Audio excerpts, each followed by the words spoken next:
You know, we put a lot of effort into the balance between technology and safety. In our business, we can't automate everything. It's just, it doesn't work and it's not safe. We have to keep in mind the safety of the defendants and our staff. Some automation things really do help.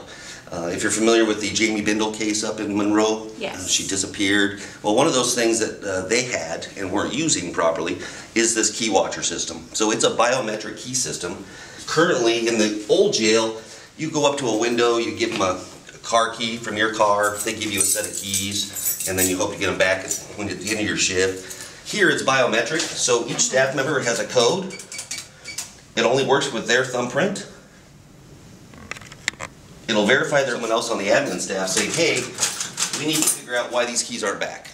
Wow. Many reasons. It could be, you know, that person's now working overtime. They got mandatory or something. Or, wow, we've lost a person in the building. We need to generate some searching to find out why this person hasn't returned their keys. So it's a really good safety feature.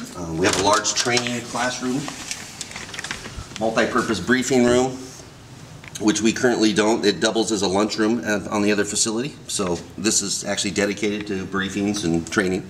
This is considered the West Hall. It's a football field and a half long. Now what you may or may not understand is that this was never designed to be open now. It was always, this was first phase. And then the recession hit, we lost funding, the county reorganized their budgets. So phase 2, which was supposed to be in place in order for us to move in, never got built. Okay. And this is why we have a door that goes to nowhere. Oh. So this door is the footprint for phase 2 and then 3.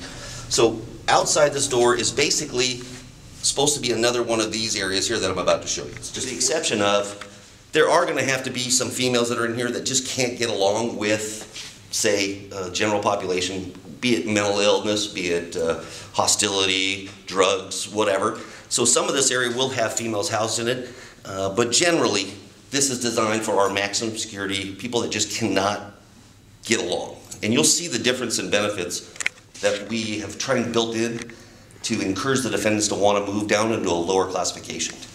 Because this is nice, it's clean, but wait till you see a dorm and the type of living you'd have there.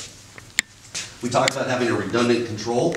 This area here, all the power for the whole facility can be transferred here, and they can run the entire facility. Okay.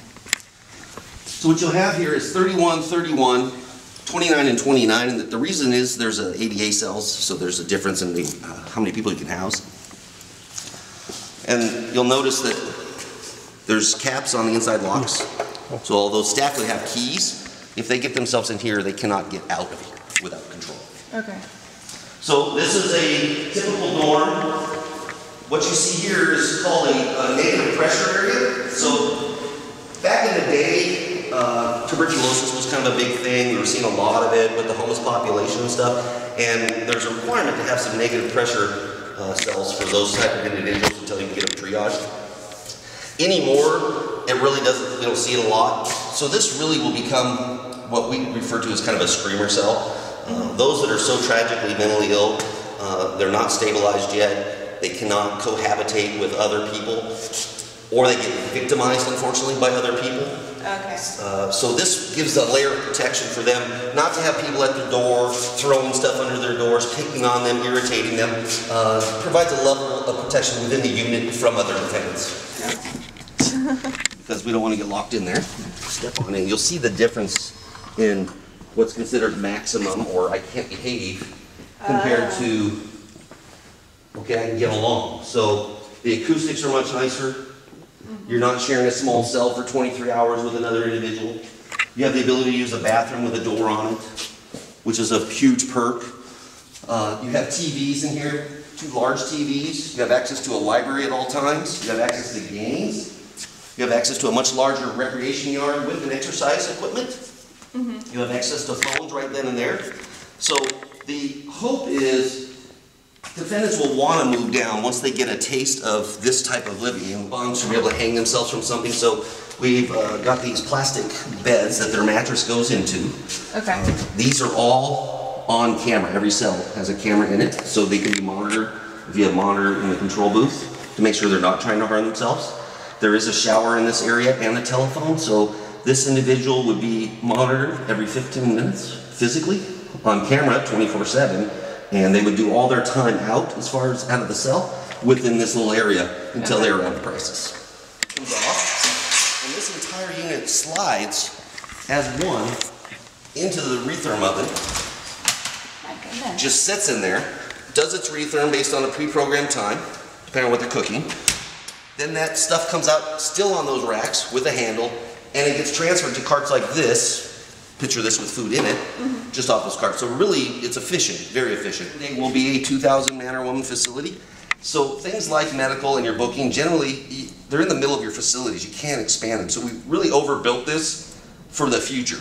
Just try and save money down the road. Pass through defendant hallways here, so the defendants never have to come into medical. They get dropped off in a cell here, and then they're able to be escorted back into this room as needed. We have a surgical room, a gynecological room, and a dental room on site. At our current facility, there's one entrance. So if you're being arrested, that entrance is taken up by you. If there's a medical emergency and an ambulance comes, that entrance is being taken up by an ambulance. So what happens to the arrestee? They're stacking up, they're waiting. At this facility, there's a separate entrance for medical, Sally Port, for ambulance care, people going out on medical runs. There's a separate entrance just for bodies coming inbound. They're being arrested and coming in. There's a separate entrance for bodies being released to the public, and a separate entrance for bodies being released to other agencies. We just share the commitment. This is the area where we sort those out. That happens 3 days a week. So all outbound bodies that aren't really ours, that are just passing through, will be in these outer cells. There's usually about 50 a day. They're moving from other agencies plus ours. Those that are coming in to stay with us would be in here and held until they're processed, and those that are leaving us to go to, say, King County, because their obligation to us is done, would be processed out through this area. So just no open space. So it's an open booking concept. They sit here until they're able to be processed. They have access to a television. We'll have some educational looping on there, probably some facility orientation type stuff, what to expect here, because it's all about expectations. Again, the defendants don't know what they don't know either. So for instance, if I sit you here, you don't know that you may not be able to get up and use the phone without getting my acknowledgement first. So we have to make sure you're educated in what we expect of you, so that we're not having situations where I think you're doing something bad and you're just trying to innocently use the telephone. So it's about giving expectation. Via video court. So these are 4 courtrooms here. There are multiple courtrooms set up on the hill. So the judge can log on, and it's very efficient because the judge can also start a case, and many times that leads to some questions. Johnny has to consult with his attorney, they have to review something. The judge is just waiting and the court process slows down. In this scenario, Johnny can get to that point, the judge can toggle over to booth number 2 where we've got Betty waiting, start Betty's case. When Johnny's ready, toggle back over here, complete that,